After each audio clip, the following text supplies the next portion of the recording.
Please hold up on all practice bowling at this time.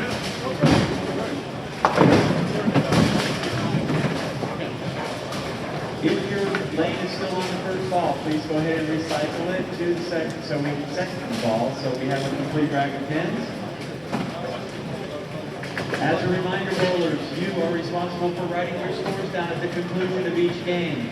We have a little bit of a different plan today, so please pay attention.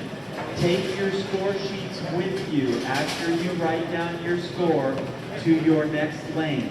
When you get there, set it on the scorer's console. Please leave them on the scorer's console at all times. A volunteer or staff member will pick them up and bring them back to you. But please take them with you every time you change lanes. As a courtesy to other competitors, as you finish your games and move lanes, please allow the pair you are moving to finish their game before you move into their bowler's area. Also, bowlers, please take a second and throw your trash away when you finish your game. Spectators, please do not block the entrances to any bowling circle or bowler's area with balls, chairs, equipment, or people. We must be able to move freely, the bowlers and the staff members, in and out of those bowling circles, especially where there are tables. This is something we need to take care of. Please remember, parents, there is no flash photography once tournament competition begins. All right, you guys, let's give these bowlers a great round of applause.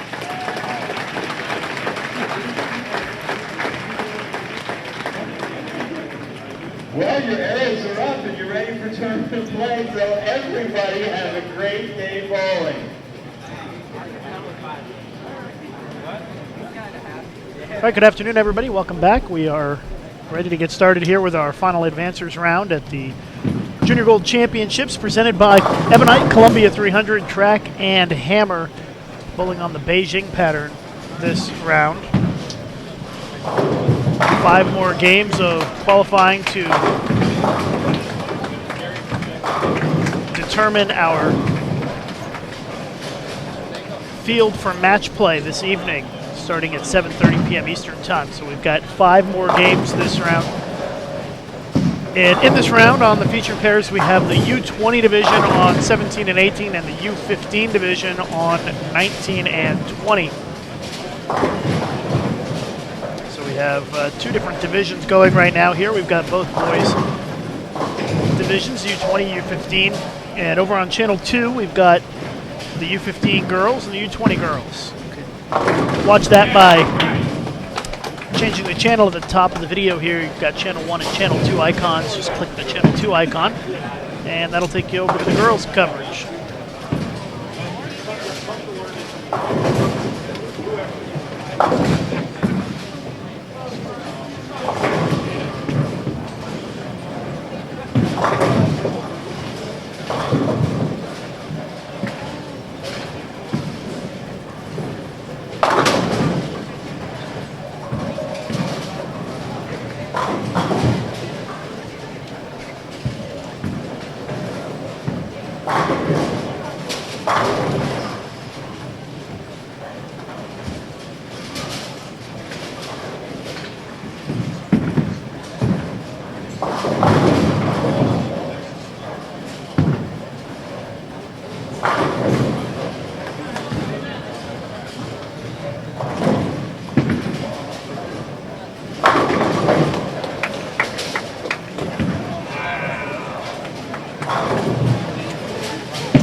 Coming into this round, leading the way, Tyler Green in first place with a 225.75 average.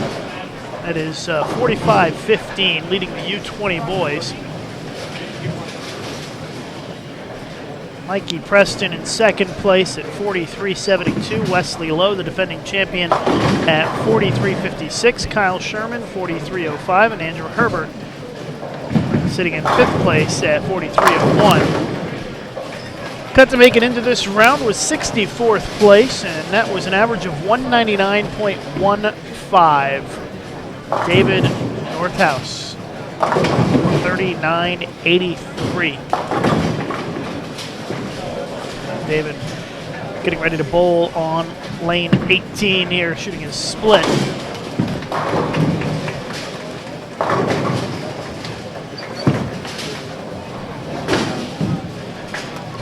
So it looks like the players that we have on our featured pair for game 1 would be the players who were the last 8 into the field here, final advancers round.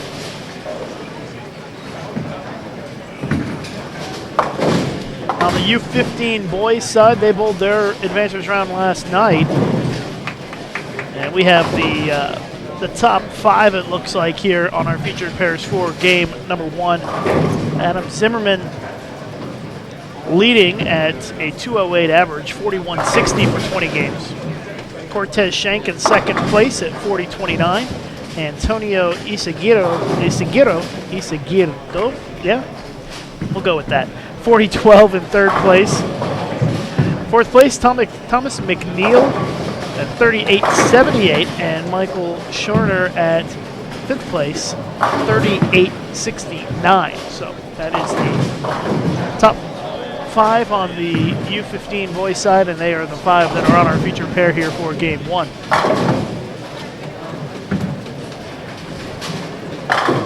Cut to make it into this round for the U15 boys was Jacob Shockley, 24th place, 36.99. So we will cut this round from 64 down to 16 in the U20 boys division, and from 24 to 16 in the U15 boys division. If you want to know the scoop on the girls divisions, go to channel 2 to watch the girls' coverage with Aaron Smith down there on the high end of the bowling center.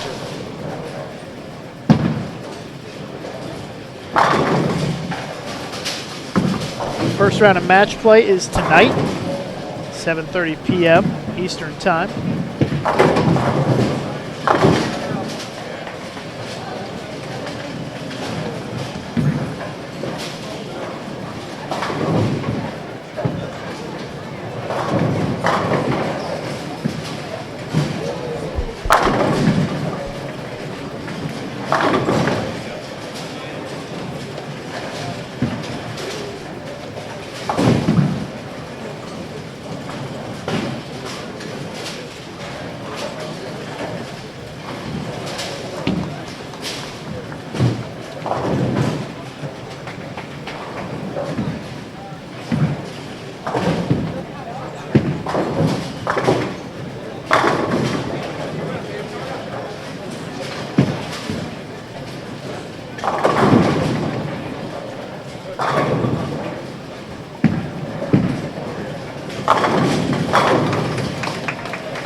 It's going to take quite a while to bowl on our U20 boys side with 8 on a pair. Probably going to take a little more than 4 hours. Probably 4 hours and 15 minutes to conclude this round. But the good news is we should still be pretty close to on schedule. Should have a nice long break for everybody to have a dinner break and get geared up for match play. First round of match play doesn't start till 7:30 tonight. And they, of course, will re-oil the lanes.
Bowling on the Beijing pattern in this round.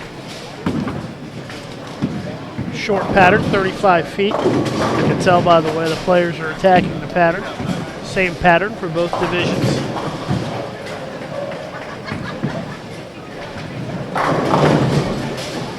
Match play tonight will be double elimination.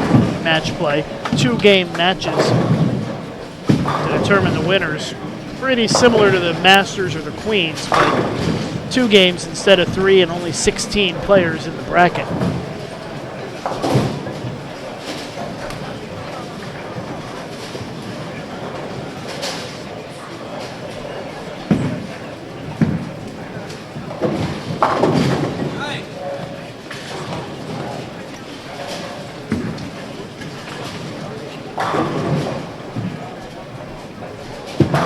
Again, our thanks to the presenting sponsors of the Junior Gold Championships, Ebonite, Columbia 300, Track, and Hammer for their generous contributions to help this event be so successful.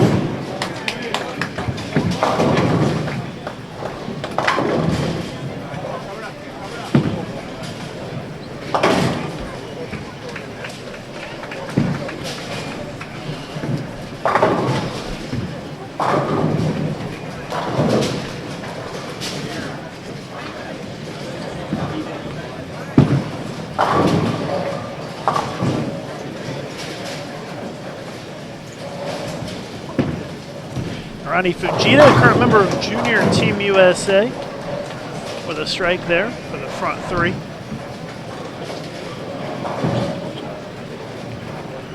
There's only 1 string and strikes on our U20 pair. Once again, U20 boys on the left, U15 boys on the right.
Ronnie Fujita up again with the front 3 on the left side of your screen here, firing away and tripping the 4-pin for the front 4.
Cortez Schenk, defending U15 boys champion on the far right side of your screen.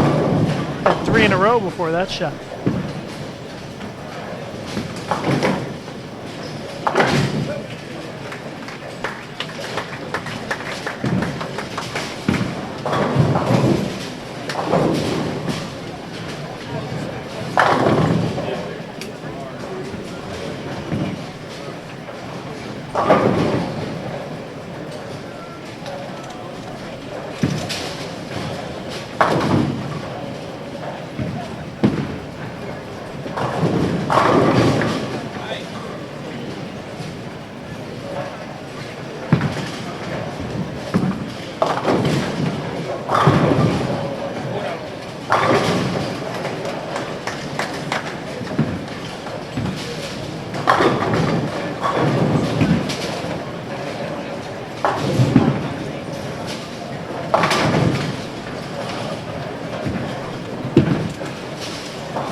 Ronnie Fujita had the front 4, comes to a close with the 4-9 split that you see there on the board.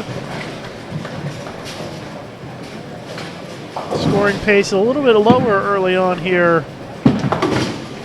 on this pattern than it was this morning. Had some big scores to start on London this morning and pulling on Beijing today. And obviously a little bit of a slower start here.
Obviously, our U15 bowlers are going to finish a little bit quicker than the U20.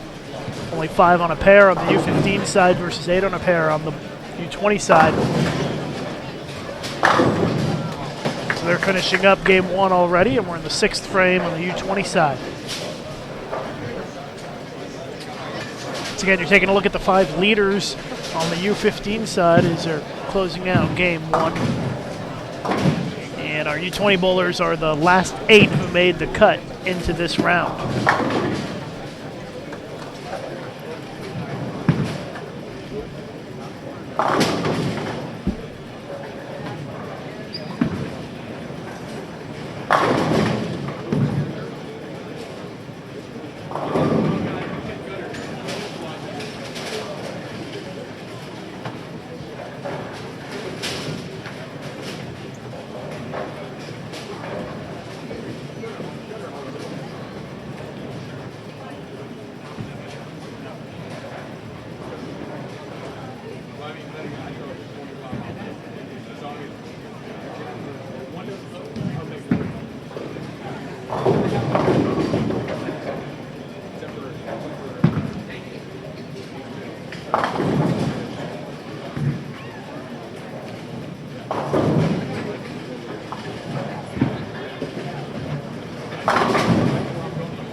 All right, game 2 in progress on our U15 boys pair, 19 and 20, and we're wrapping up the 8th frame here on the U20 pair.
Ronnie Fujita bowling a big game on our featured pair, the Junior Team USA member with the front four had an open, left a 4-9 split, and he's got 3 in a row again. So Fujita needs a big block to try to make it into the top 16.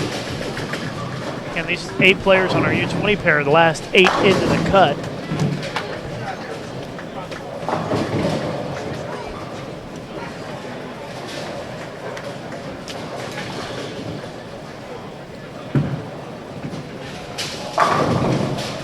just to clarify, I see some people talking about it in the chat, how the Junior Team USA spots work. The top two after 25 games in the U20 boys and U20 girls are in automatic spots on Junior Team USA for 2015.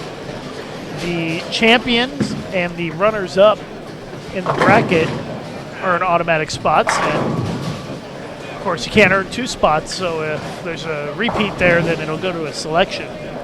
The rest of the team is picked based on selection here this week. 6 boys spots, 6 girls spots up for grabs, and the remainder of the team is filled in at Team USA trials in January.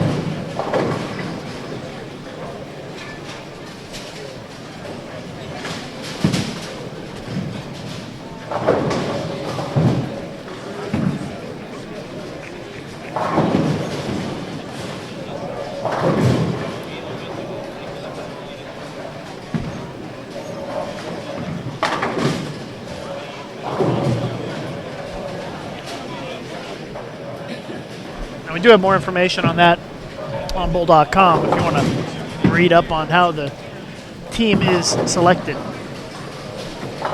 or determined.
We're in the 10th frame now on our U20 boys pair.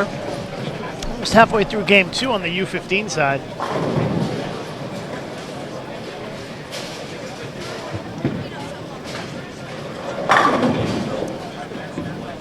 And if you're just tuning in, you're watching live coverage of the Junior Gold Championships presented by Ebonite Columbia 300 Track and Hammer.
of the first 2 rounds of match play this evening, coming up at 7:30 p.m. Eastern Time.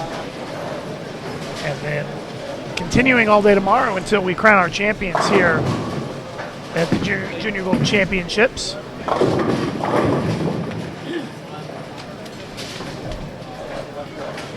So be sure to join us later this evening and all day tomorrow.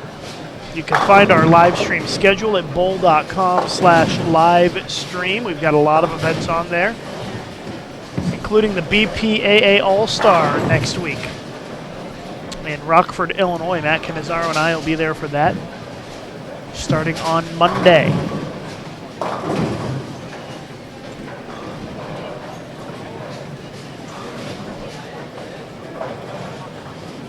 And then our next event after that will be in Hong Kong at the World Youth Championships. Coverage begins with the girls singles event at 9 p.m. Eastern on August the 7th. And again, you can find the live stream schedule at bowl.com/live stream.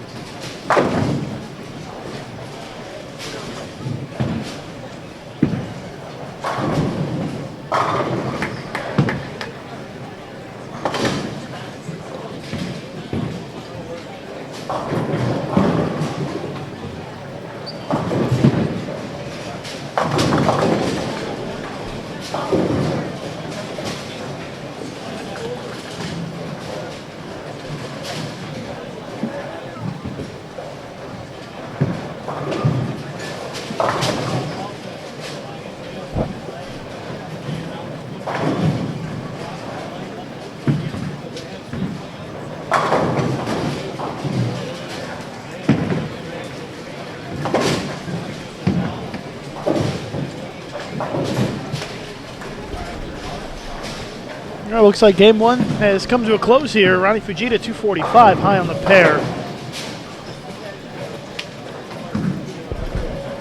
And they will move to their next pair. We'll have another group of bowlers coming in here in just a few minutes.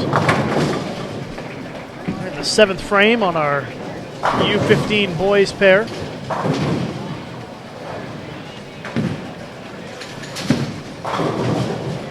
Game number 2 for them. Obviously only 5 on a pair. It's going to go much faster for the U15s in this round.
For those just tuning in, you're watching live coverage of the Junior Gold Championships presented by Ebonite, Columbia 300, Track, and Hammer. We're in the 10th frame of Game 2 on our U15 boys pair, and just getting started with Game 2 on the U20 boys pair on the left side of your screen. So again, the U20 on the left pair, the U15 on the right pair.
Well, for those just tuning in, you're watching the Junior Gold Championships. We're at Airport Lanes in Buffalo. I'm Lucas Wiseman. We've got two channels for you here on Bull TV today. Channel 1 is the one you're watching right now. That is the U20, U15 boys. Channel 2 is the U20, U15 girls. And if you see the two channel icons above the video, that's how you can switch back and forth. Or if you're on a mobile device or iPad, iPhone, something like that, you won't be able to switch that way. You'll have to click the links on our Facebook page, facebook.com/USBC, and that will take you to the stream that you want to watch, whether it's boys or girls.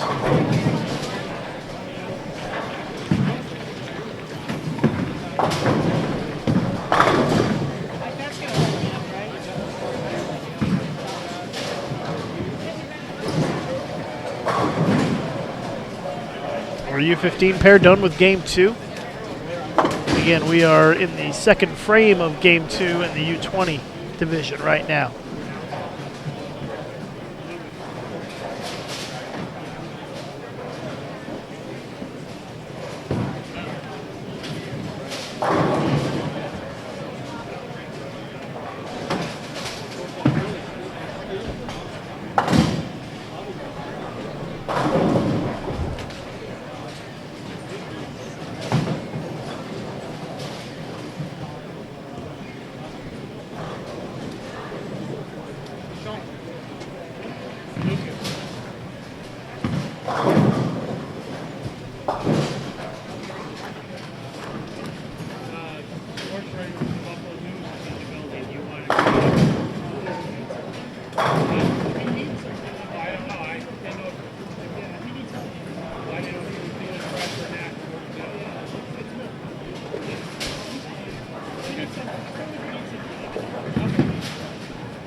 You're watching our live coverage of the Junior Gold Championships presented by Ebonite, Columbia 300, Track and Hammer. Game 3 in progress on the U15 boys pair. That's 19 and 20. That's the pair on the right. Pair on the left. U20 boys, they are in the 4th frame of game number 2. Again, we're bowling a total of 5 games today.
And if you'd like to hear an interview with Team USA assistant coach Kim Terrell-Kearney, Aaron Smith has got her in the booth on Channel 2 right now. You can check that out by clicking the Channel 2 icon above the video here. And again, Kim Terrell-Kearney joining Aaron Smith over on Channel 2 right now to talk a little bit about the girls' competition.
frame underway here on our U20 boys pair as we are in game number 2. U15 boys are in game 3, about a game ahead. So obviously the U15 pair is going to finish much faster than the U20 pair, but that is just the way things work out. We've got 8 on a pair on the U20 side and 5 on the U15 side, so pretty easy to figure out that the U15s are going to bowl at a faster pace. Regardless, we should be on schedule to start this evening at 7:30 p.m. Eastern Time with the first round of match play here at AMF Airport Lanes in suburban Buffalo.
Thanks for tuning in this afternoon. You're watching our live coverage of the Junior Gold Championships final advancers round here on Bold TV, presented by Ebonite Columbia 300 Track and Hammer. We are in the final stages here of the 6th frame and starting the 7th on our U20 boys pair, left side of your screen. Game number 2 and game number 3 with about 3 frames to go in our U15 boys pair on the right side of your screen. We've got 64 boys in the U20 division and 24 in the U15 side. And we will cut to the top 16 in each of those divisions after this round. U20 girls and U15 girls are also bowling right now. They are on Bold TV Channel 2. If you'd like to tune in and check out Channel 2, just click the link above the video you're watching here. You've got a Channel 1 and Channel 2 icon. Or if you're on your mobile device, you'll need to go to our Facebook page, facebook.com/USBC, to click on the boys or the girls link, depending on which one you want to watch. It's the only direct way to get to the girls show. Otherwise, the default is Channel 1.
10th frame underway now on our U15 boys pair.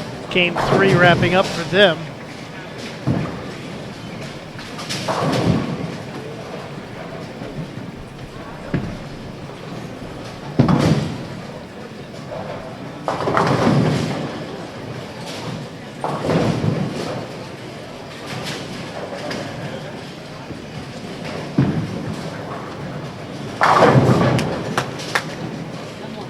David Hooper with a double in the 10th. Going to get him into the 220s this game.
frame of game 2 on our U20 boys pair.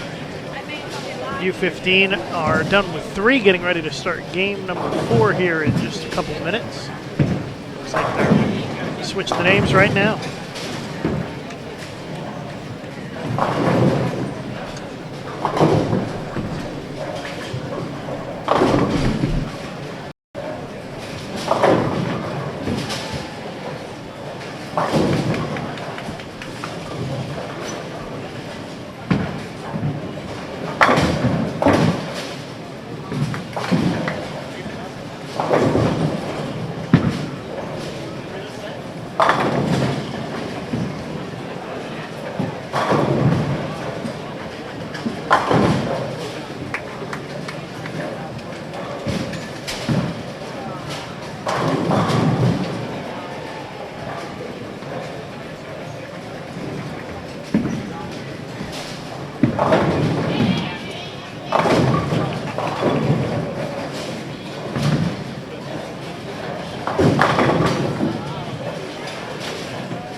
Finishing up game 2 on our U20 boys pair.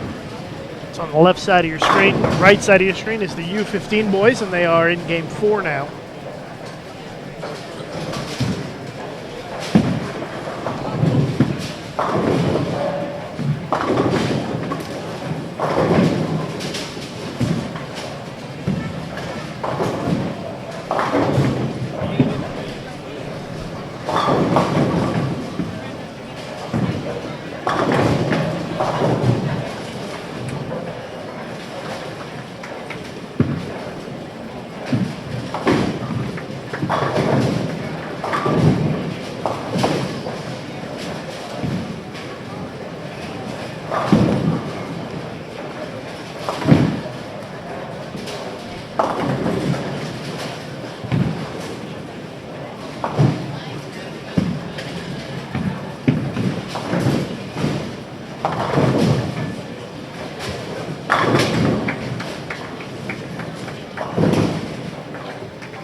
Watching live coverage of the Junior Gold Championships presented by Evanite, Columbia 300, Track, and Hammer here at AMF Airport Lanes in suburban Buffalo. I'm Lucas Wiseman. We are just wrapping up our second game on the U20 boys side, and we are moving along here at game 4 on the U15 boys side.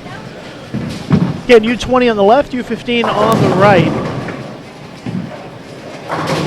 Match play gets started this evening at 7:30 p.m. Eastern Time. First 2 rounds tonight. We'll continue with match play at 8 o'clock tomorrow morning, all the way until we have our champions crowned by the afternoon.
You're watching live coverage of the Junior Gold Championships presented by Ebonite, Columbia 300 Track and Hammer. Thanks to those brands for their sponsorship of the Junior Gold Championships, and our thanks also to the folks at Kegel, the official lane maintenance provider of USBC events, including this one. About to start Game 3 on the U20 boys side. We are halfway through Game 4 on the U15 side as we're moving right along here.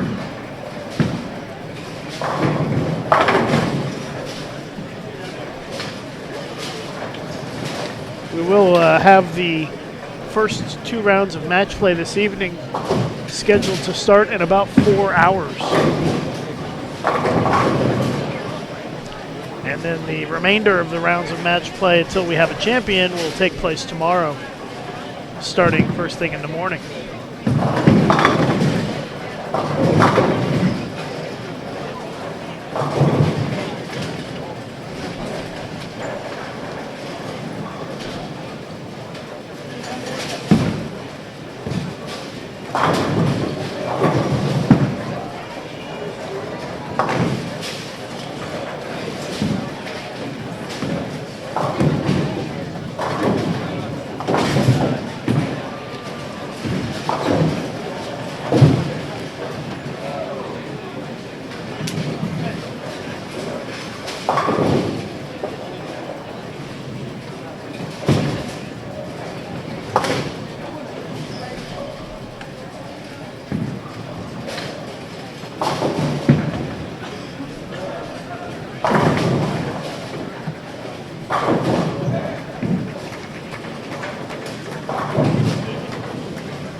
Getting started with Game 3 on our featured pair for the U20 boys. Cameron Doyle back with us again. We saw Cameron earlier today.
Our U15 boys pair, just a couple of frames to go here in Game 4, so they're just one game away from being done with their qualifying portion of this event and making their cut in the match play. We still have a long ways to go on our U20 pair, as we are just starting the second frame of Game 3.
pulling on the Beijing pattern in this round, 35 feet, short pattern.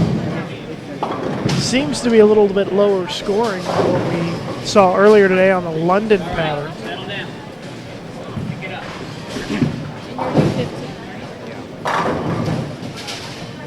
We're scheduled to start match play at 7:30 this evening, about 4 hours from now.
He just bowled on 28. He just finished bowling on 28.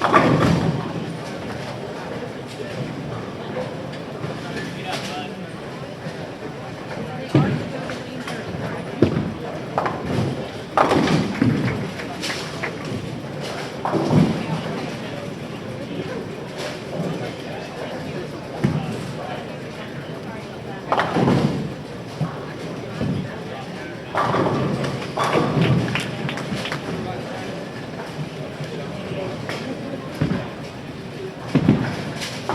All right.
You're watching our live coverage of the Junior Gold Championships presented by Ebonite, Columbia 300, Track, and Hammer. Cameron Doyle, a Junior Team USA member, on the approach now with a double.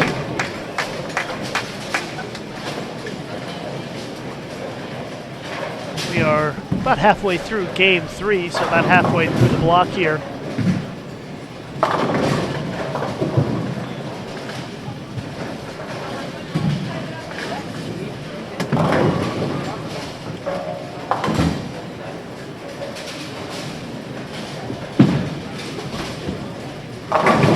Of course, we're much further along on the U15 side. They are on 19 and 20, and they are in their last game of their final advancers round. So we'll have probably 2 full games on the U20 side. With them just being the exclusive occupier of the coverage here for channel number 1. Channel 2 is the girls pair. U15, U20 girls on channel 2.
A little more than a half a game to go on our U15 boys side as they wrap things up.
Again, you're watching live coverage of the Junior Gold Championships presented by Ebonite, Columbia 300, Track and Hammer here on Bowl TV. This is our Bowl TV channel number 1 with our coverage of our boys U20 and U15 final advancers round. It's the last 5 games of qualifying in each of these divisions.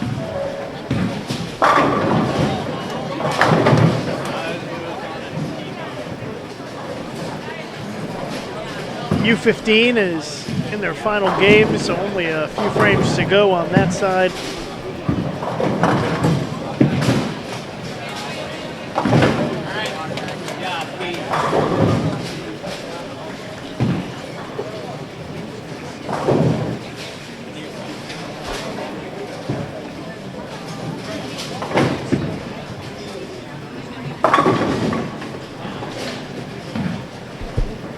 Do have a bit of excitement here on our featured pair. William has the front 7 this game, so something to keep an eye on the U20 pair.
Take your time, breathe.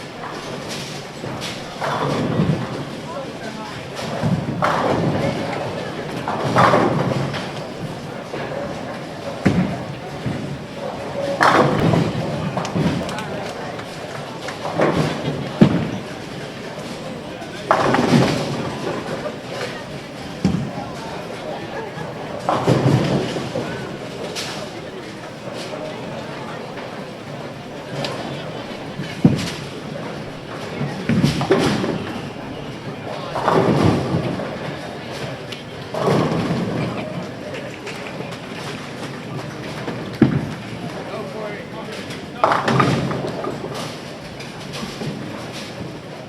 Come on, dude, you got this.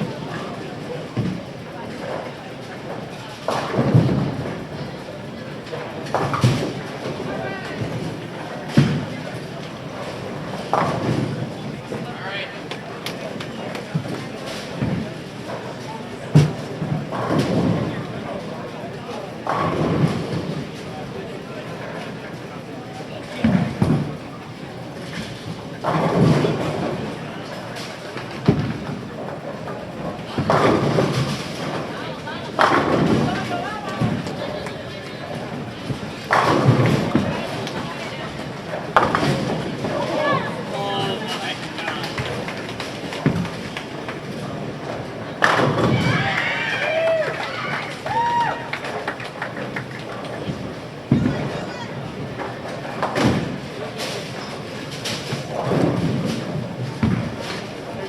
Oh my God. Oh my god.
Well, William Duen now has the front 9 here on our featured pair for the U20 boys.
All right, so our U15 pair is done, so we'll focus exclusively on the U20 pair now for the rest of the way, as we've still got 2 whole games to go here, plus the conclusion of this game.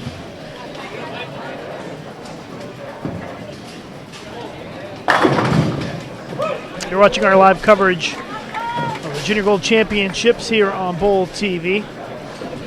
Presented by Ebonite, Columbia 300 Track and Hammer. We are finishing Game 3 in our U20 Boys Final Advancers round.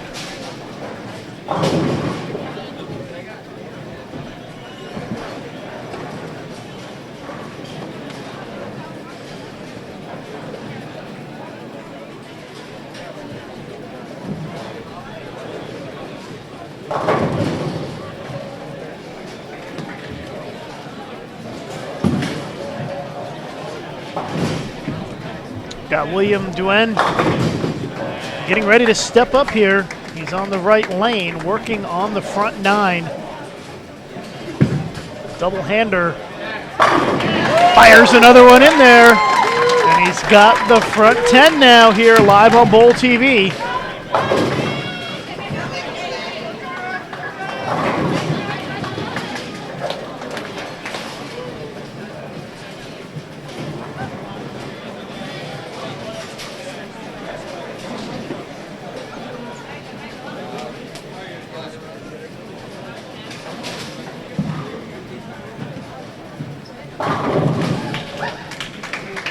Exciting moment here live on Bowl TV at the Junior Bowl Championships is William Duen with the front 10 live on Bowl TV on the featured pair. Getting ready to step up on the right lane to throw his 11th shot. We've had a couple of 300s in the tournament already. Had one this morning by Tyler Green. And let's see what William Duen does here on his second shot and the 10th. Got it! 11 in a row, big crowd here. Everybody gathered behind 17 and 18 watching William Duen close out this game. He's got the front 11.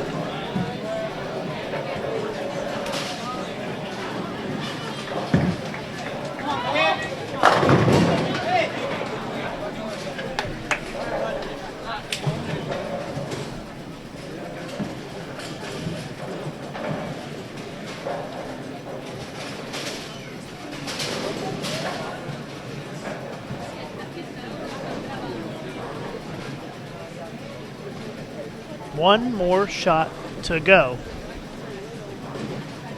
as William Duen tries to put a perfect game on the board here live on Bowl TV. Wasting no time, stepping up, the double-hander delivers. Here it is, and he's got the 300 game! William Duen, a 300 here at the Junior Gold Championships. Right here live on Bowl TV. How about that? What a game. A 300 for the two-handed bowler here live on Bowl TV. Gotta like when players step up and deliver a big game on the featured pairs, and that was something to see there. 12 strikes in a row, a perfect game, and a lot of excitement here at AMF Airport Lanes in suburban Buffalo, as we've got a couple of games to go in our final advancers round.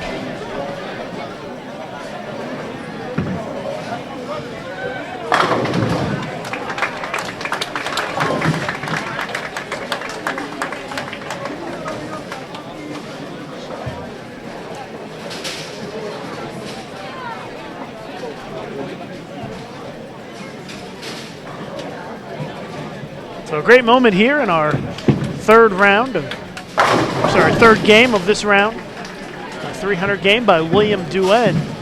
Excites the crowd, lights things up here at AMF Airport Lanes. Good stuff.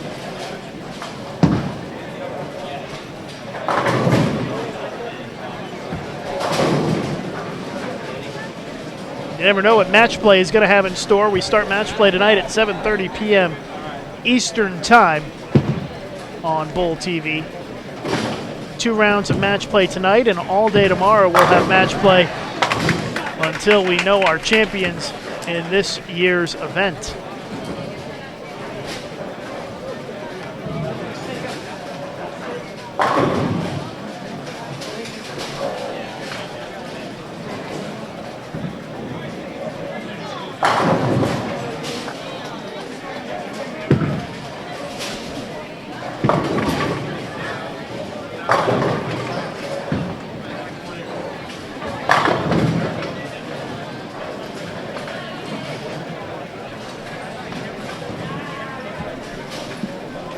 So an exciting finish to Game 3 on the featured pairs. And we'll have Games 4 and 5 coming up in just a few minutes. The U15 boys are done on the featured pair with their 5-game block. They only had 5 on a pair. They get done pretty quick.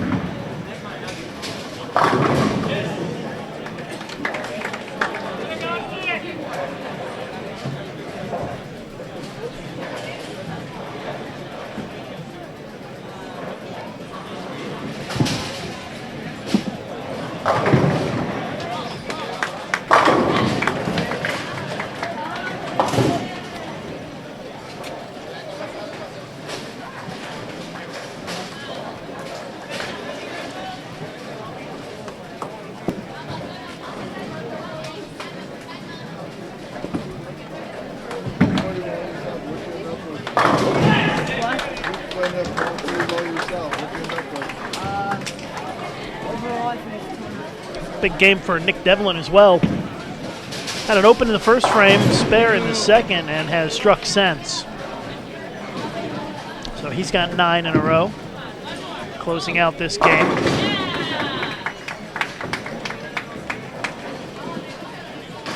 Some good scores this game.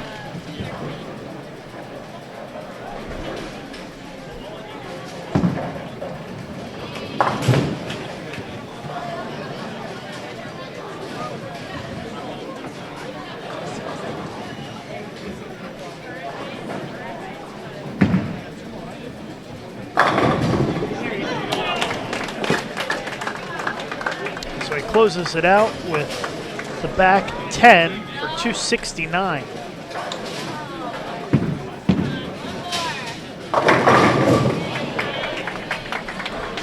Brandon Biondo finishes with 4 in a row, gets to 213, and that brings to a close Game 3. A couple of games to go here before we can wrap things up in the final advancers round.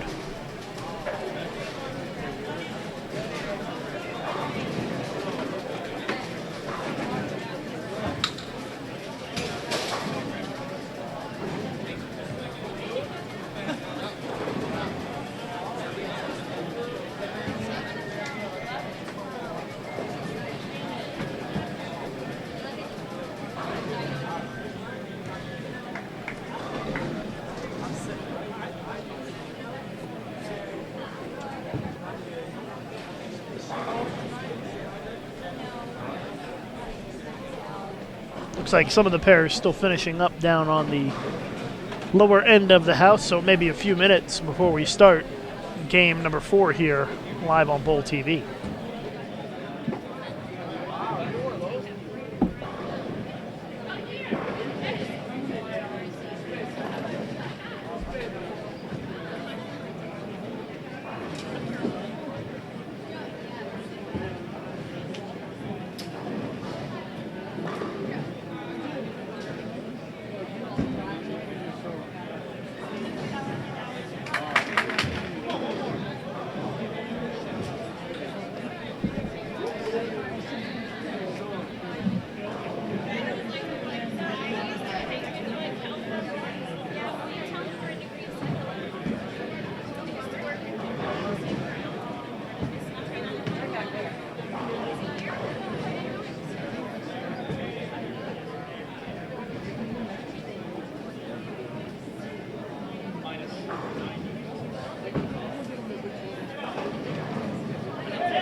See where Will went? He's down there somewhere. Are the girls still bowling? No, I was over there watching. I was down there watching Kendall, and I tried to come this way, and then there was like a billion people. I think Weston just shot 290. Or like their last game or whatever? I don't know what game you're in. What did you finish with? Yeah. What did you finish with the last game? Yeah. What's like an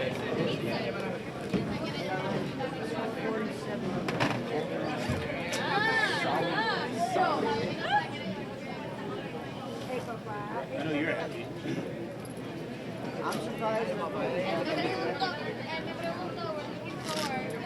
That's the messenger thing.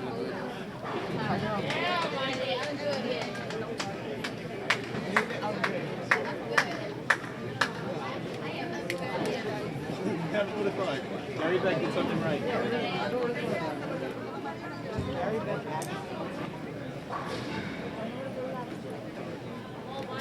I still don't think so.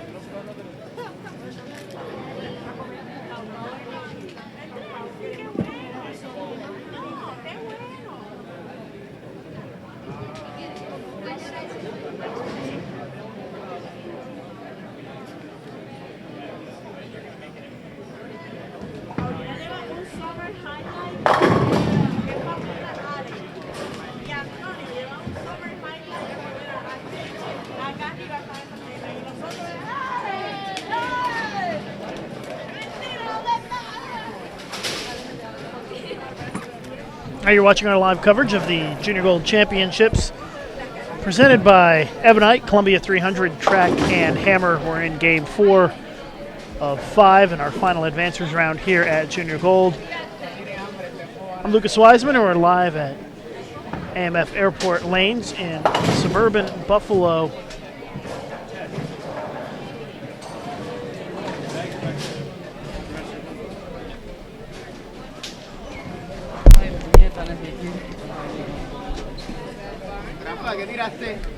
Be sure to follow me on Twitter at Lucas_Wiseman. Could always use a few more followers if you don't mind.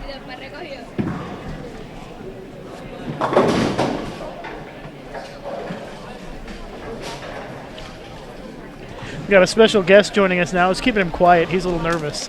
Matt Farber, Junior Team USA. Matt Farber is joining us for a little bit here. If you can understand his accent, then hopefully you'll be able to hear what's going on here. But Matt, with that thick, what is it, like a New York, New Jersey It's a Long accent? Island. Long Island? Yeah. Long Island? Long Island. Yeah. And Mr. Farber is a member of Junior Team USA this year, but apparently not bowling Junior Gold this year, huh? Or No, I decided to go adult in the beginning of the school year and try and make some money. It was a good year. It was fun, but I definitely miss bowling this tournament. It's probably the best tournament you could bowl as a youth bowler. Yeah, you and Greg Young, another big name that went adult. Yeah, we actually bowled nationals together a couple weeks ago. It was a lot of fun, but it's definitely one of the things I miss about being a youth bowler, coming out here, competing against the best of the best, and learning a whole lot, because this is definitely the toughest tournament mentally and physically that there is for youth bowling. So what do you have coming up? Anything important in the next month or so? Thankfully, I was selected for the World Youth Championships in Hong Kong in 2 weeks with Cameron Doyle, Wesley Lowe, who's on the pair here, and Greg Young. We represented pretty well last year in Puerto Rico for PAPCON, so we're hoping to go to Hong Kong and do the same thing. And Wesley's staring me down right now. I'm not quite sure why, but Probably wants a shout out on Twitter or something. everybody go unfollow Wesley. You should see the piece of paper that I got here from Wesley here. And it was a list of people that I should tell people to follow and who they should unfollow. You fortunately didn't make the list, but Well, thank God. I know you guys are big into your Twitter ratios. Always asking me to retweet you and get you guys more followers. Yeah, Cameron and Greg especially are a little obsessed with their Twitter ratios. I'm going to tweet right now and tell people to tune in. Do it. And I even tagged you. So there you go. Sweet. So anyways, we're live at AMF Airport. Tyler Green, who has been leading the tournament. I have not seen updated standings. I would assume that he's probably still in the lead. I don't know how he's bowled in this block. But He's losing it a little bit, because I know Wesley just shot 290 and Mikey Preston just shot 279. So we had some big games that last game. Yeah, definitely had some higher scores, and obviously that 300 game. I don't know what William was at before that, but definitely some higher scores here. So hopefully Tyler can hold on. Well, I have asked for updated standings, and we haven't quite gotten them yet on the website. They should be coming any second now. Let's take a look here, see if we've got them yet.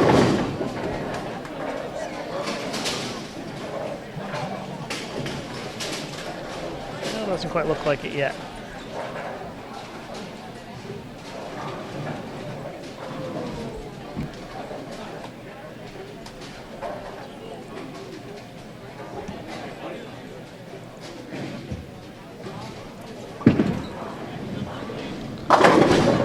Yeah, so you're going to be heading to Hong Kong next month. We're going to have live coverage on Bold TV of the World Youth Championships. You and Wesley and Cameron And Mr. and Greg. Mr. Greg Young are going to Hong Kong to represent Junior Team USA. And you as well.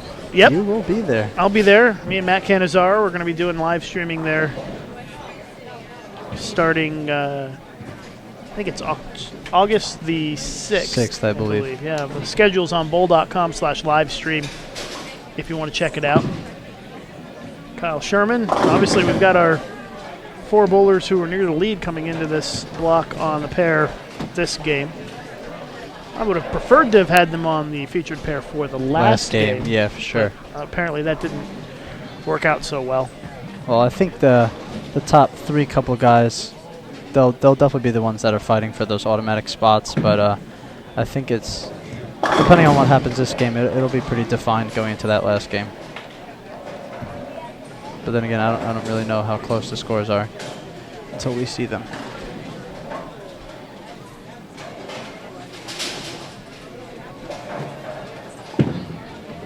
You come in the booth, and all of a sudden I have 9 notifications on my Twitter here. All kinds of stuff going on here. Rachel Giddings says she's listening to Matt Farber on the live stream.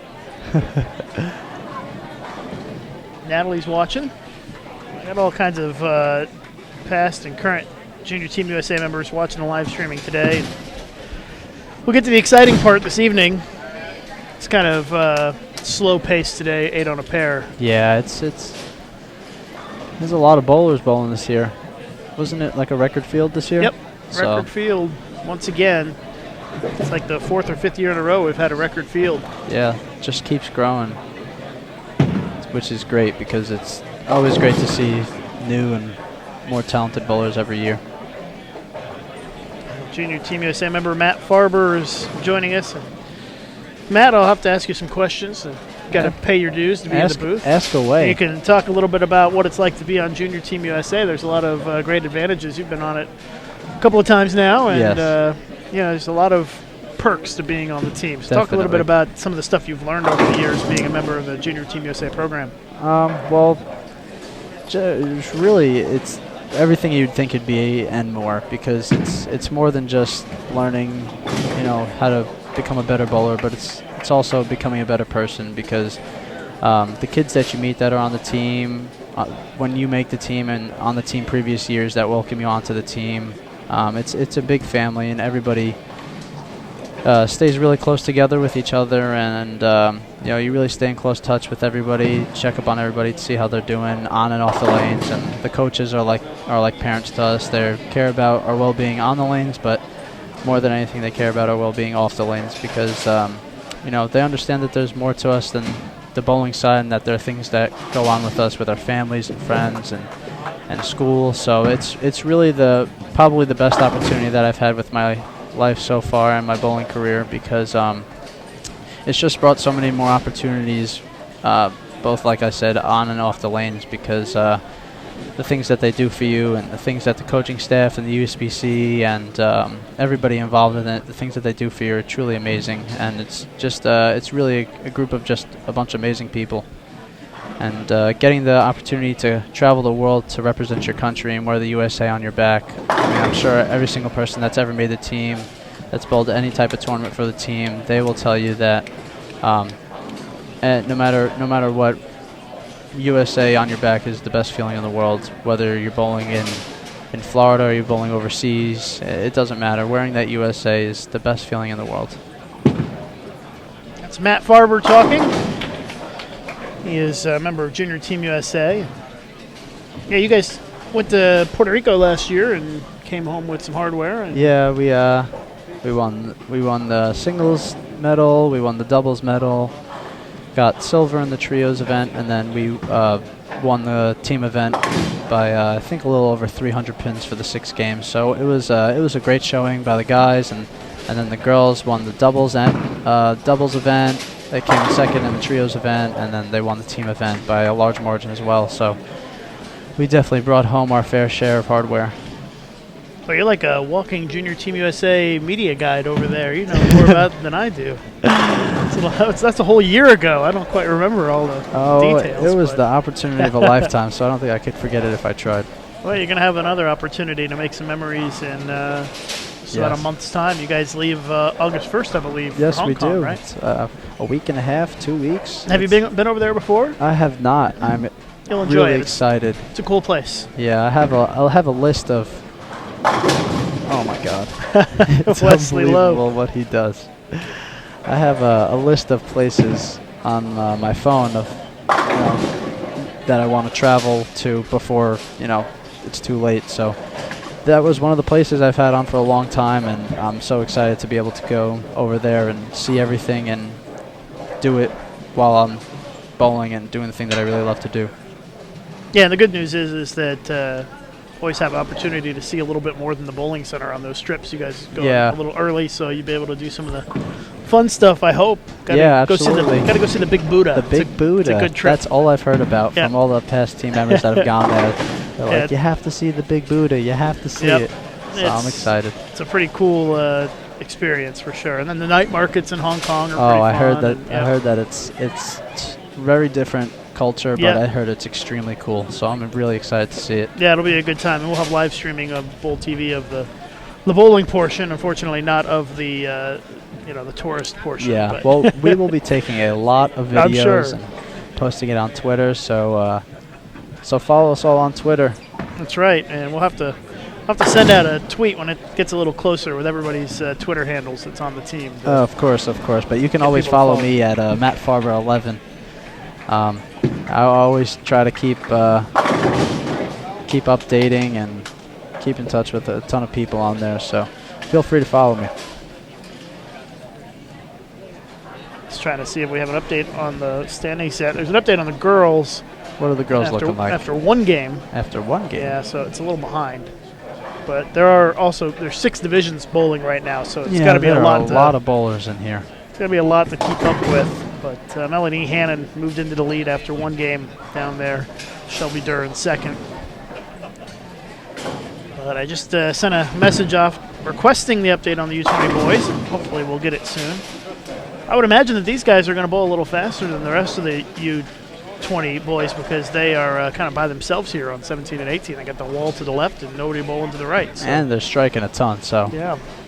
So they're moving right along here, which just means there'll probably be a delay after this game before we start Game 5. Yeah, that's a little unfortunate because the last game is probably the craziest thing you'll see at any youth tournament. I mean, it gets loud and it gets pretty crazy in here. It used to be even crazier when it was the round-robin format, and it came down to total pins, and everybody was at the end doing that. But now we've got the bracket play, which is just as exciting and interesting. And absolutely. Makes every round that much more compelling when we get to that point later tonight and into tomorrow. Definitely, for sure.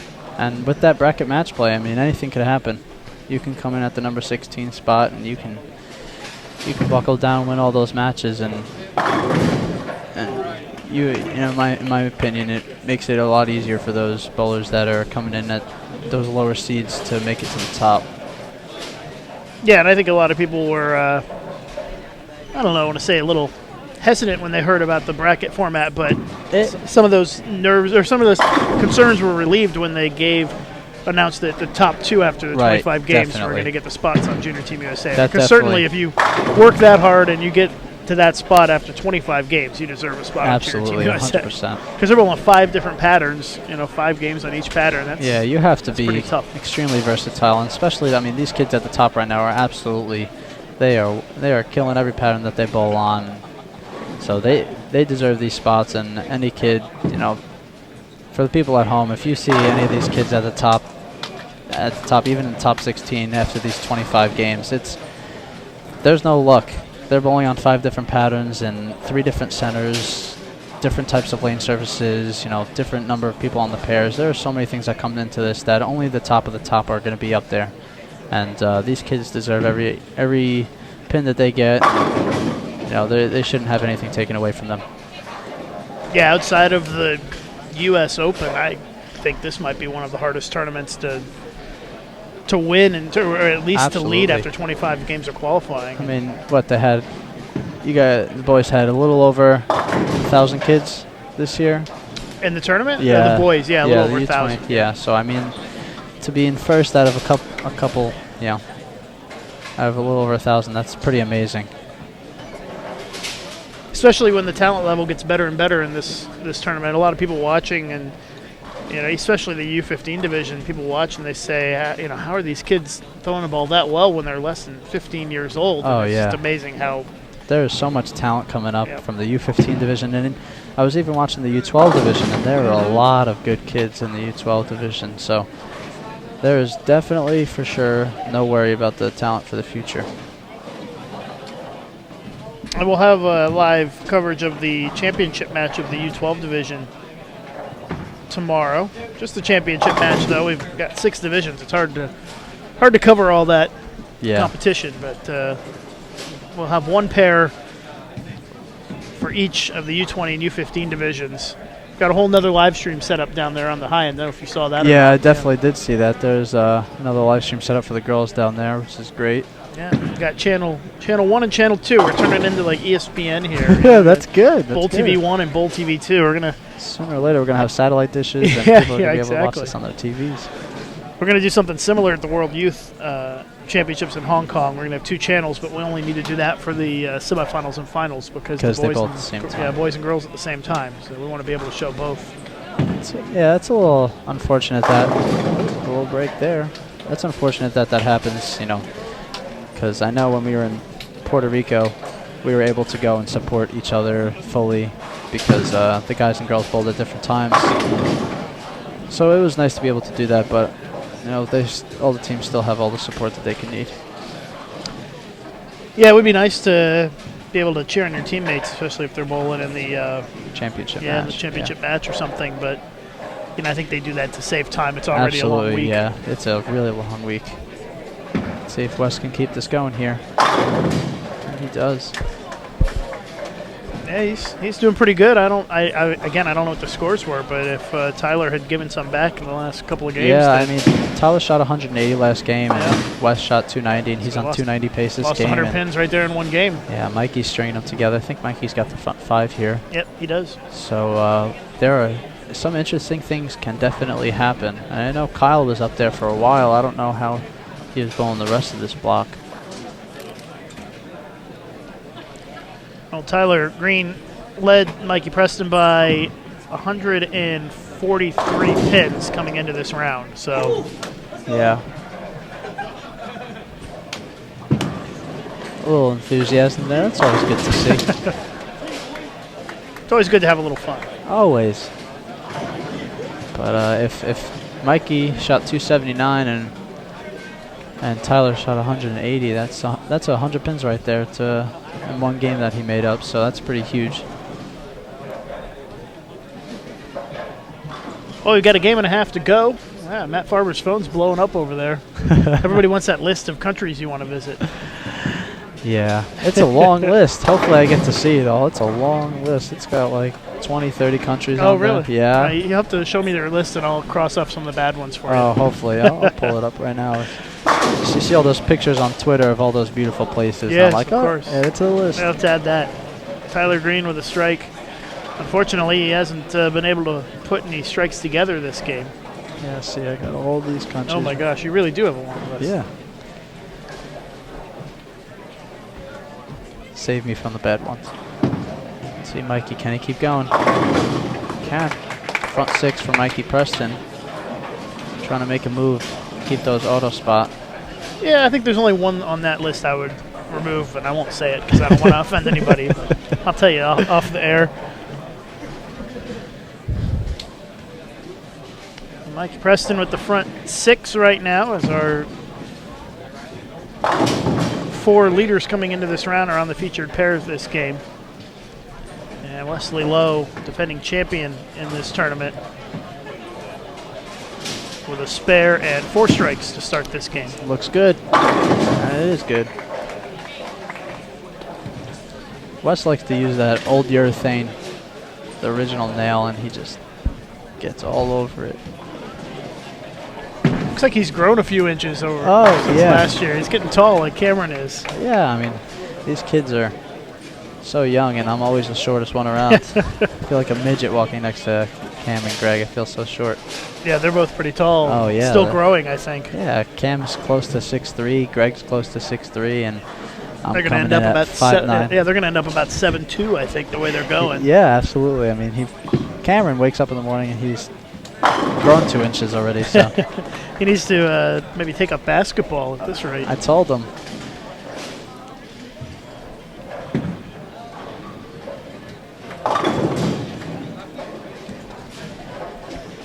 We got quite a few strikes on this pair, especially by the bowlers on the left lane of the scoreboard, and that's our top 4 coming into this round. Still waiting on an update on the standings. Let's see, we got Tyler Green going out for 250 this game. Mikey Preston can still shoot 300. Wesley Lowe can shoot 290. And I believe Kyle Sherman can go out for 260. So definitely some higher scores this game.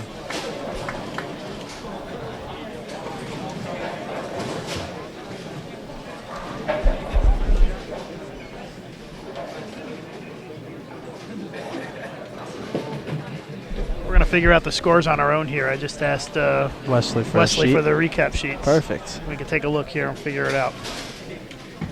That's the wrong pair, wrong lane. Let's see Tyler here. Tyler, Nice flush shot. 224, 241, 178, his first 3. So that would be 65, 22. So he's at 43 over for the block. Yeah, Mikey Preston shot 150 his first game, so that hurts a little bit. Wes is coasting right now. 226, Yep. 212, 290 for Wes. So so that puts him at like 130 over for the block for the first 3 games. Let's see if we can do some math and figure out where they are in relation to each other. Got a pen here anywhere? I do not. Perfect.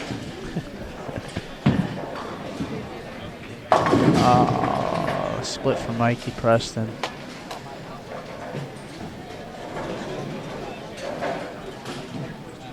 Okay, you can take a note on your phone. Tyler Green's at 51.58 after 23. Okay, so It's 51.58. TG is at 51.58. And Preston is at 50.32. 50-32. And Wesley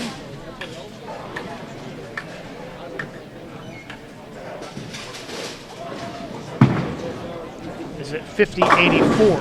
50-84. Okay, so Tyler has got 126 pins on Mikey, and he's got about close to 80 pins on Wes. Oh, bad shot by Wes.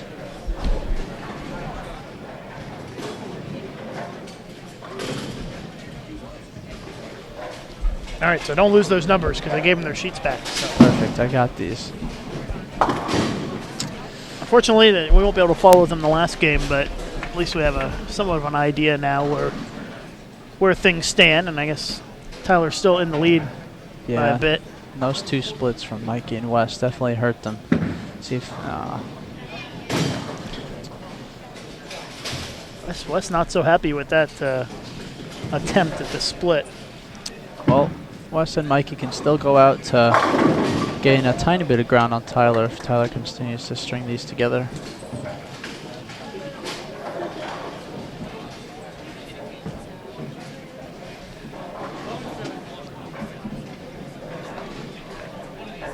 Well, it's an opportunity for Tyler Green to kind of get back in the driver's seat with 1 game to go. And remember, it's the top 2 who get the automatic spots on Junior Team USA. Oh. Good shot by Kyle.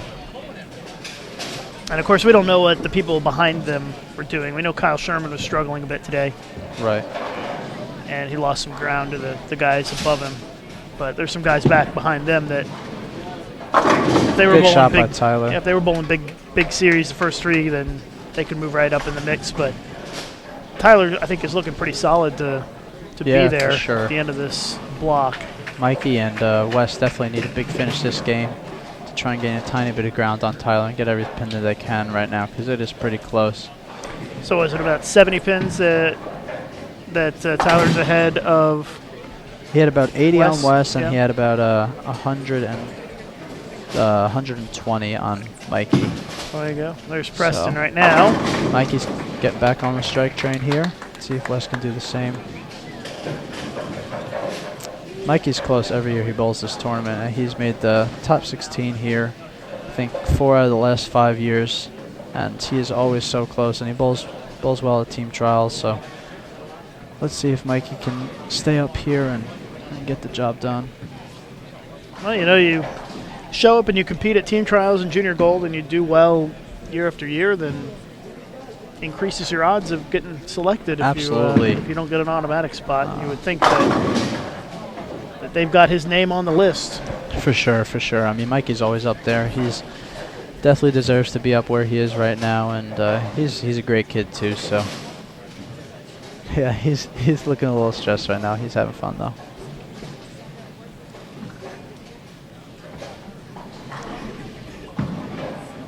Wesley not real happy with that 5 pin, but see if he can cover it up here. He does.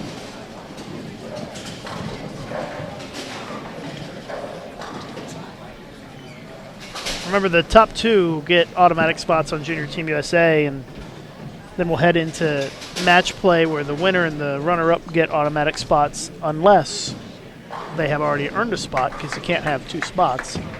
And if that happens, it'll go to a selection. And the coaching staff will pick 2 boys and 2 girls to join the team. And the rest of the team determined at Team USA trials. Right. Lucas Ewing in the chat asking what your favorite urethane ball is. That is a tough one. Well, right now I would have to say my favorite urethane ball is probably the Storm Pitch Black.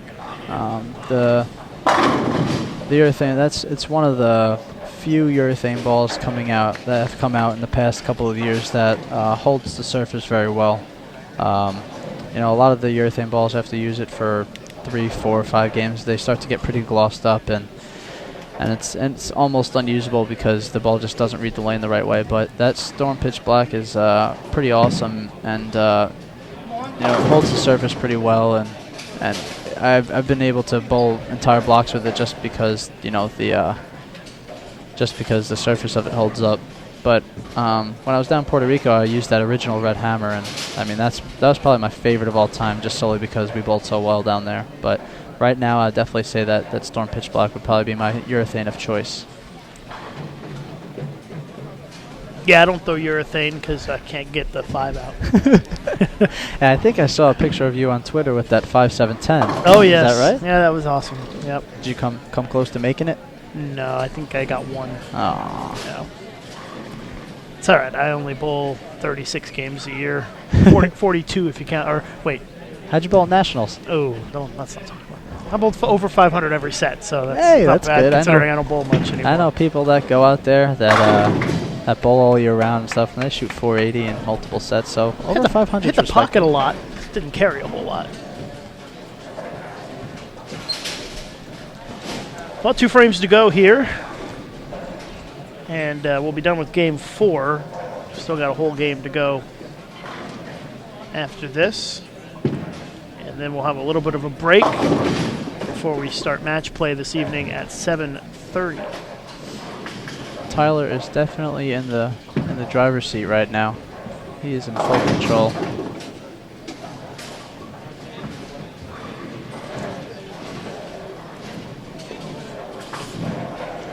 Other girls still bowling? they've got one game to go down there on our featured pair on Bowl TV 2. Bowl TV 2.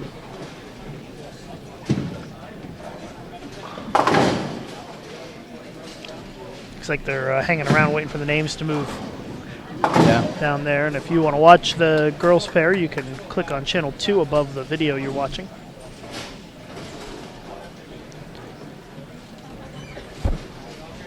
All right, let's see if Tyler can give himself something solid here in this foundation frame.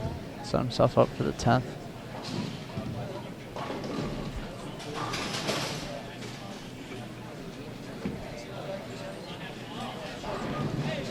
He's still about 70 pins ahead of Wes. There he goes. He gets it. He wanted that one. And that'll help him push it that. back to 80-plus pin lead on Wesley and 110, 120 on Preston. Yeah. I mean, at this point, it's almost it almost seems like it's between Wes and Mikey for that last spot, unless somebody below us, Yep. somebody below them, who we're not sure if at the moment is striking a ton. But right now, it looks like it's going to be between Wes and Mikey for that last spot. Yeah, it'll be a big 10th frame coming up for Tyler Green. Really will sure. set the tone for him for the last game, and it will determine how hard he has to work in that last game as Preston strikes again for a double. Caught that shim in there, Mikey. He's throwing it real good. Yeah, he's about 40 back of Wesley coming into this game, I think. Yeah, And 40-50. So if yeah. he can, He's made up 20 pins this game. absolutely. So if he can continue this, he can give himself a shot at keeping the auto spot. Oh, big break for Wesley. With it looked like a ball change from a nail to a natural.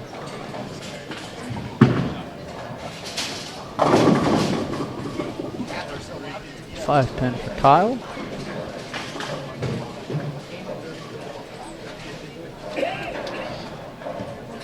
And our U15 boys are done. They bowled relatively quickly with only 5 on a pair. We've got 8 on a pair for this round for our U20 boys. So they're taking a bit of time, but they're still going to have a little bit of a break. They should have about an hour and a half break before they have to start match play. Give them a chance to get out of the bowling center for a little bit maybe. They've been here all day. Definitely could use some fresh air. But they're only in the 7th frame. A couple of frame pairs over, so they're going to be, these guys are going to be waiting a bit before they, I see one pair still in the 6th. Yeah, there's, oh yeah, they're still in the 6th down there, 4 pairs away. Yeah, so it's probably going to be a while after they finish this game before we get started with game 5 on our featured pair. Definitely not a bad idea after this game to go take a quick look at the girls, because they'll probably be bowling Yeah, for sure. They're in their last game right now. Go over to channel 2.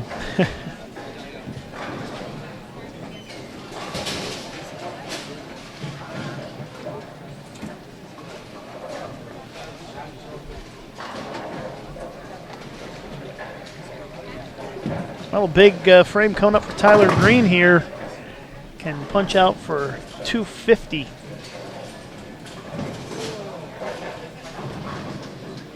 Which would put him in great shape to be the top qualifier and earn a automatic spot on Junior Team USA again.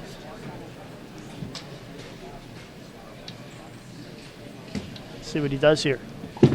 Oh, looks like a little right. Oh, 2-8 for Tyler.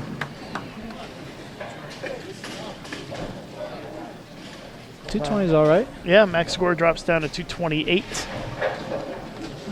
But if you're Mikey Preston or Wesley Lowe, you're saying thank you very much, and they'll have an opportunity to make up some ground in the 10th frame here. Absolutely, they shoot. Mikey can gain 40 pins. Wes can stay about even. So I think it's all really dependent on what Mikey and Wes do here in the 10th.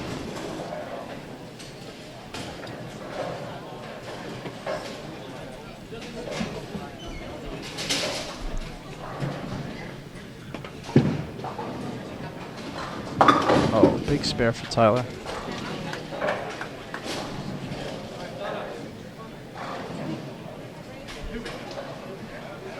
Puts him in the 220s. Wrapping up game 4.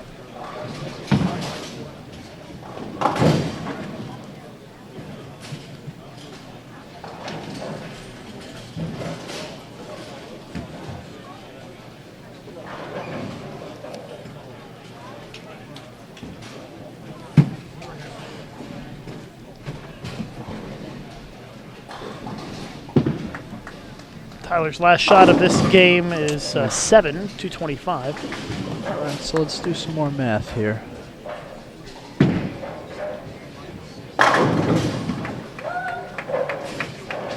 225 puts him at 50. 225, so it puts him at 53.83. Math is correct. Mikey with a big shot attempt.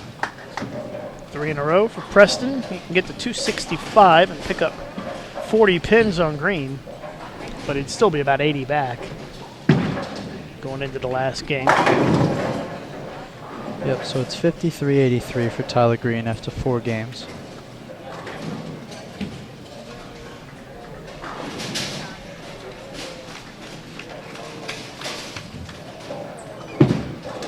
It's got Shim.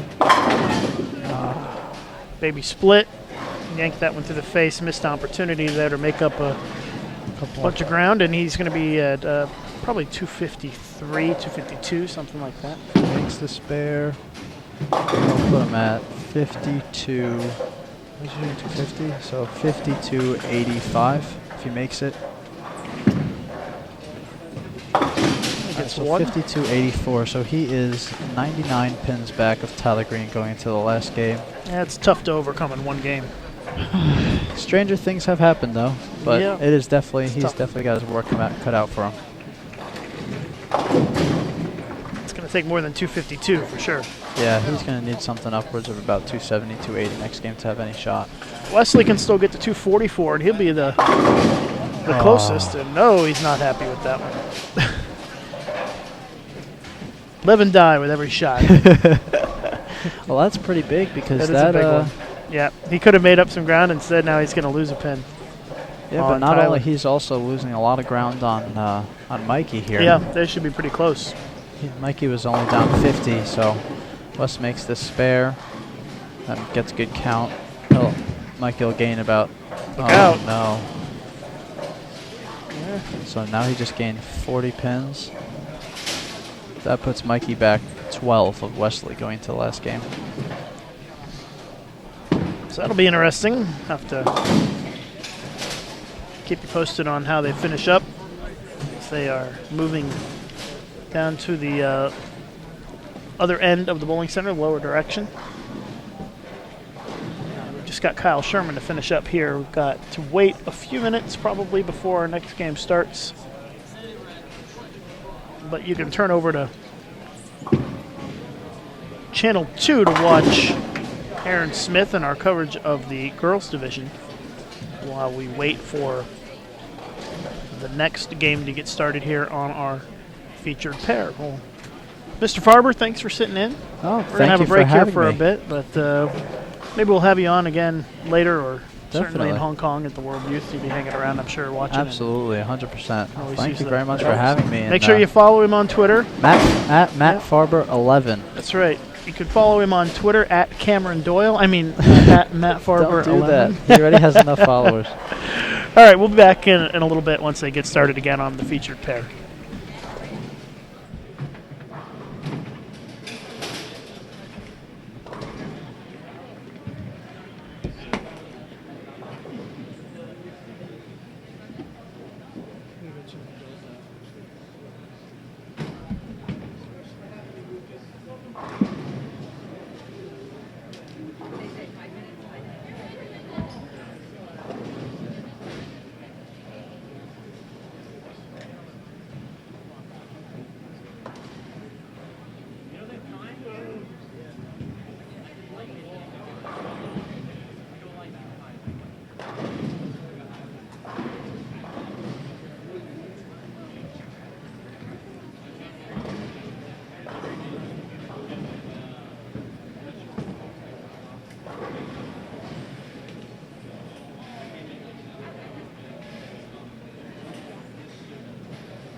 All right, we're underway with our final game of the advancers round before we head into match play this evening. It's 7:30.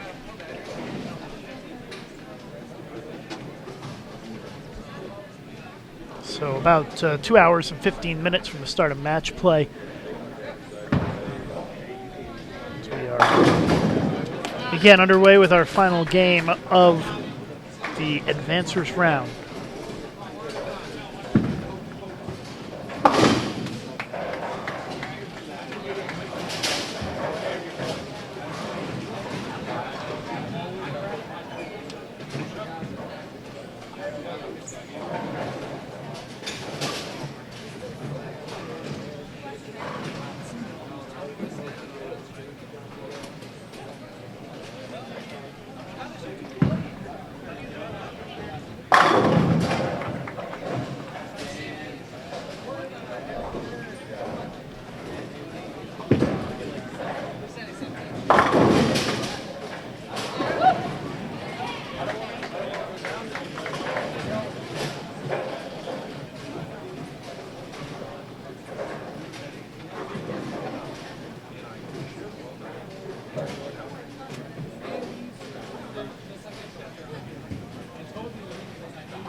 I will do my best to keep you updated on the players who are going for the automatic spots on Junior Team USA.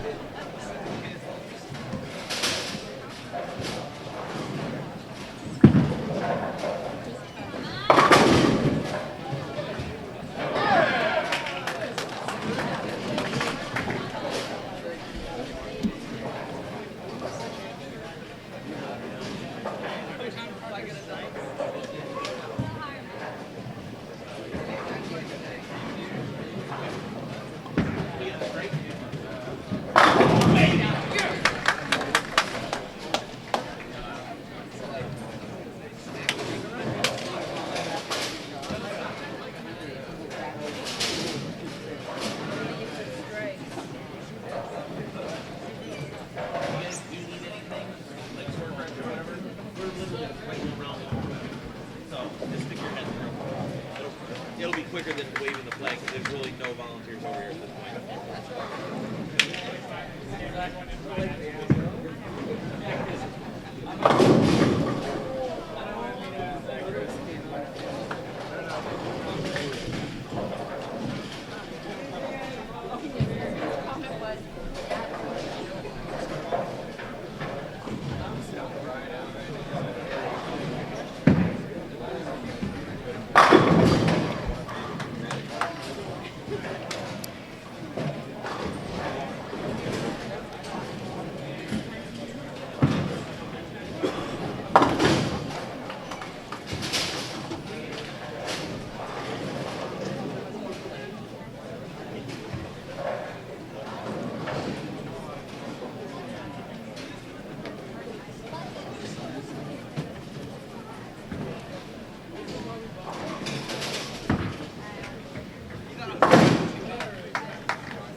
like I said, trying to keep an eye on the bowlers who are going for the automatic spots on Junior Team USA, and looks like Tyler Green leads Wesley Lowe by 87 pins going into this game and leads Mikey Preston by 99. Tyler has started with a double this game. So looking pretty good for Tyler Green to get an automatic spot on Junior Team USA again this year. Mikey Preston this game open strike and Wesley Lowe strike open to start. So they are virtually neck and neck going into the last 8 frames.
This is our final game of the final advancers round.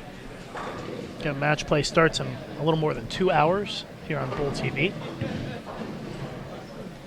Tyler Green's got the front 3 this game.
Girls standings are updated after 24 games. So they've got a game to go. Melanie Hannon, right here in Cheektowaga, New York, leading by 45 pins over Shanoa Rhodes of Lafayette, Indiana.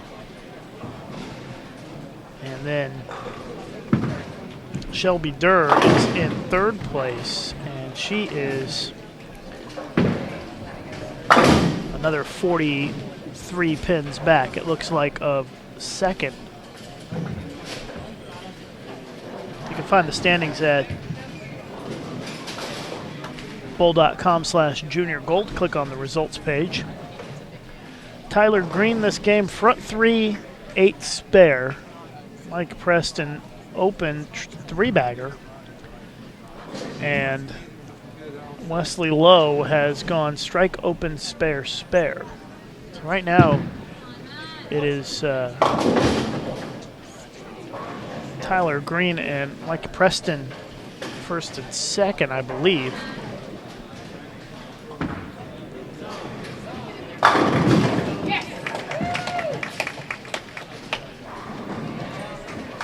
Of course, I don't know what Andrew Herbert, Ben Pilardi, Jake Rollins did last game, but they would have had to bowl really big games to get in the mix.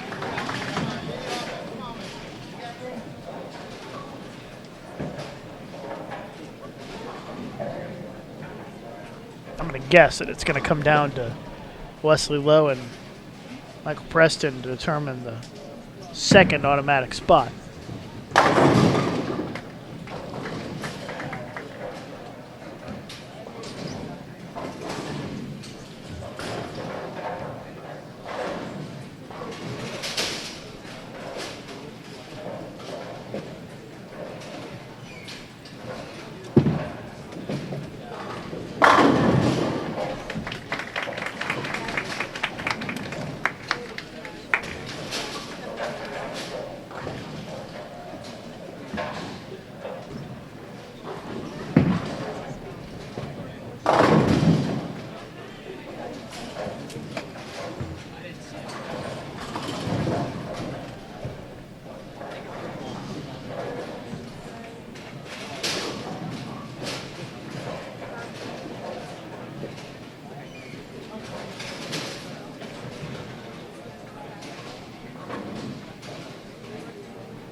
Like I said, try to keep you updated the best I can on how things are finishing up.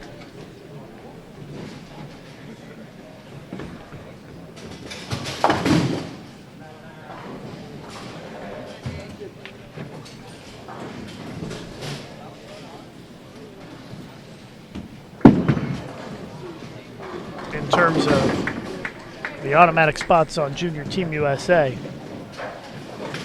Mike Preston did have 3 strikes in a row and just left a single pin.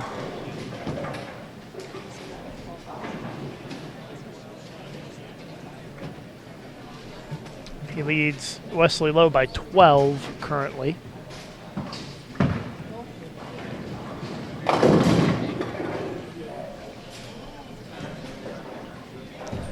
And Tyler Green leads by more than 100 pins on both players.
It's our final game here of the final advancers round at the Junior Gold Championship. So we're just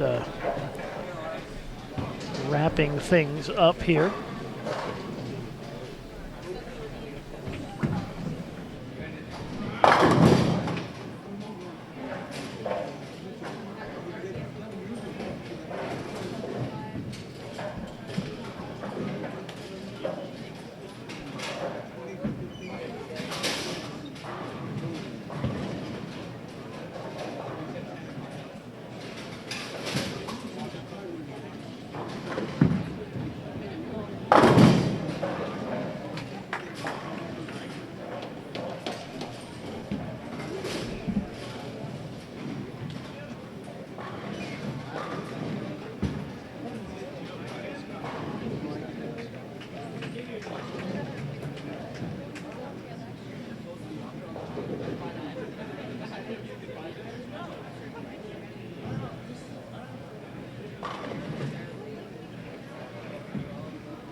Well, we're in the 6th frame of our final game here. 2 rounds of match play coming up this evening at 7:30 p.m.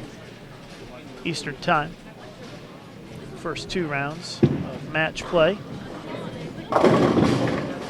David Lance with 3 strikes in a row. Lance was in 19th place. 2 games to go. Haven't got an update on the 4th game yet.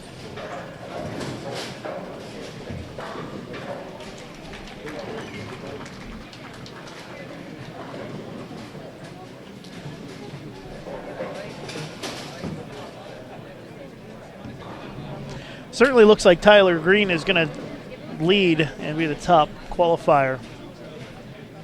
It's well ahead of just about everybody, it looks like. And it looks like Michael Preston has opened up a 17-pin lead on Wesley Lowe for the 2nd automatic spot, although that's completely unofficial. I don't have any idea what the players behind them did, but I can't imagine that anybody has caught those guys. But you never know.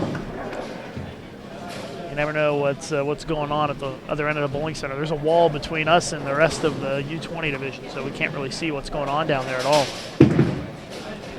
This bowling center is 66 lanes and split up into 8 different bays. So it's a very big bowling center, very very different bowling center with the 8 bays. So there's walls, a lot of end pairs in this place. It's kind of what it comes down to. That's why 17 and 18 is an end pair, which is a little strange. For example, 27 and 28 is an end pair. And if you've been watching the women's live streaming, 51 and 52 is an end pair. So there's a lot of end pairs here in this bowling center.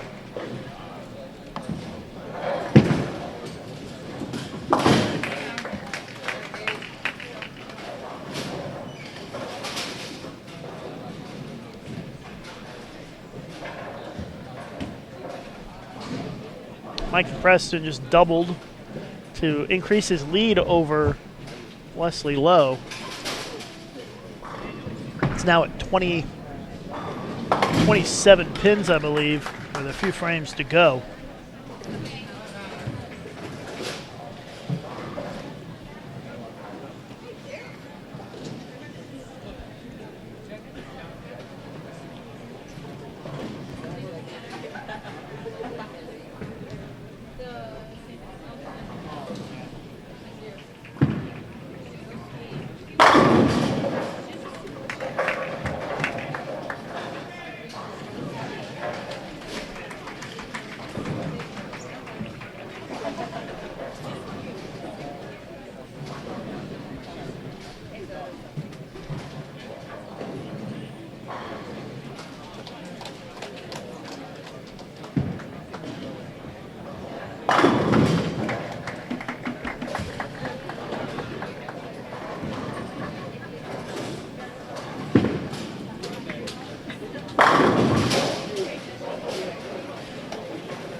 Trying to keep an eye on the fight for 2 automatic spots on Team USA, Junior Team USA, I should say. And Michael Preston just threw his 3rd consecutive strike, so he is now up on Wesley Lowe by 38 pins with just a couple of frames to go.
Nice shot by David Lance. Seems as though he's trying to fight his way into the cut. Remember, the top 16 advance into match play. So cut 64 to 16 in this round.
Couple of frames to go here before we wrap up the final advancers round, and we'll have a re-oil break and a break for these players to maybe get a bite to eat and relax, at least for the players that advance. The U20 bowlers have been bowling all day long.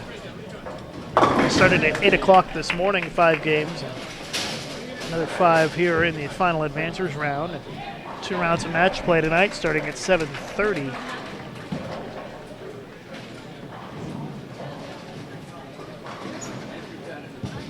Another 4 games potentially. It is another 4 games this evening for all the bowlers who advance.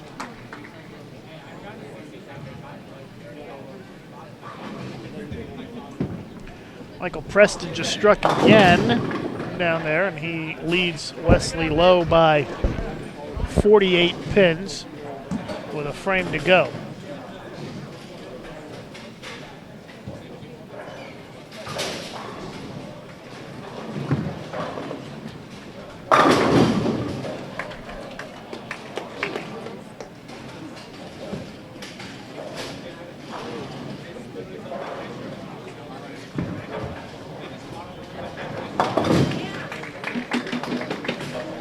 It looks like the boys' standings are finally updated after 24 games. And it sure looks like, yeah, it's those 3 guys going for the 2 automatic spots on Junior Team USA. So I think that it's looking pretty likely that it's going to be Tyler Green and Michael Preston.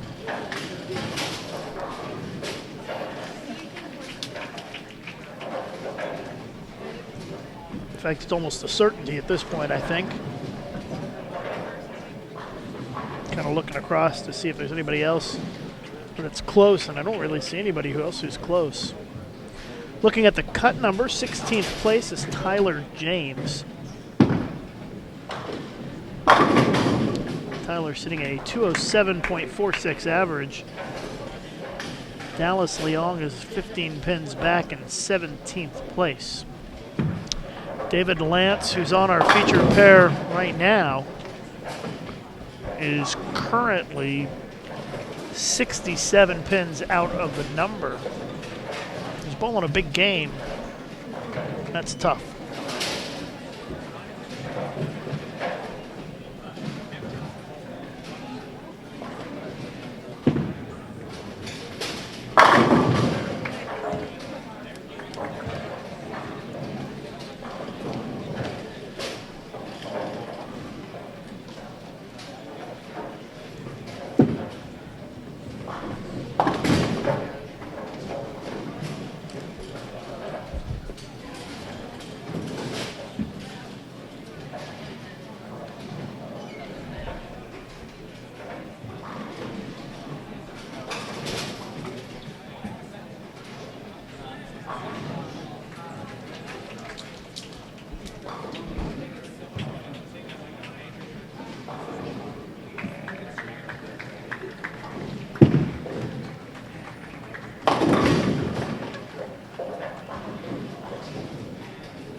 Nice conversion there.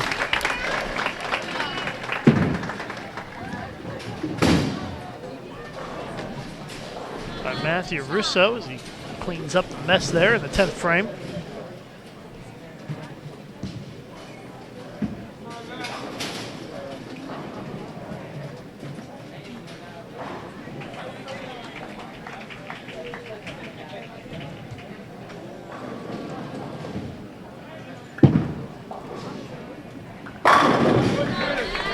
And it is certain now that Tyler Green and Michael Preston have earned automatic spots on Junior Team USA on the boys' side.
David Lance trying to make a run at the top 16. It's going to be in the 240s this game, but he was more than 60 pins out. It's tough. Never know, though. All you can do is put up the biggest score you got and hope that it's enough.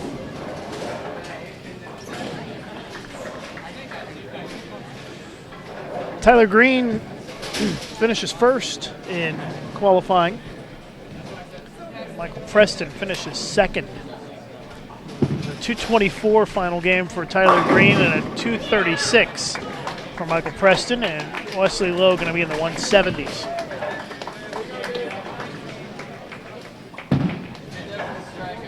So our automatic spots go to Green and Preston.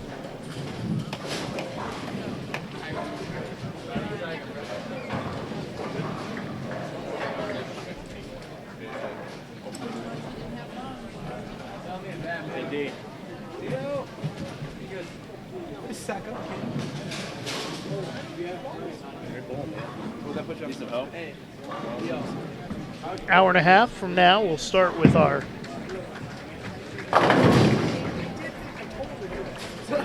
first round of match play.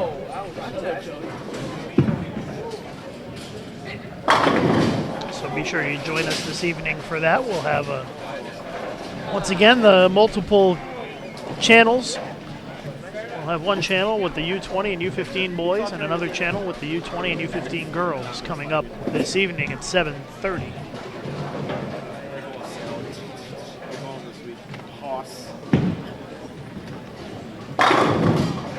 These are the balls that did it right here. So nasty, I think it's dirty.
Couple of shots to go here.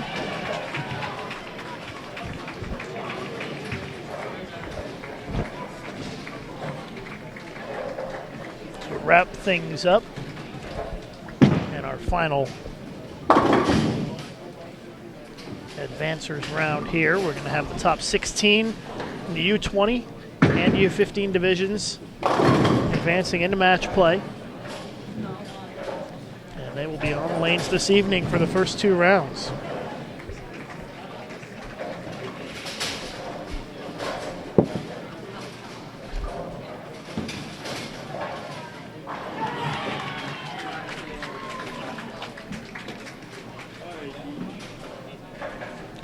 All right, that's going to do it. We'll be back on the air in about an hour and a half with the start of match play here at Junior Gold, presented by Ebonite, Columbia 300 Track and Hammer. See you back here in about an hour and a half, everybody.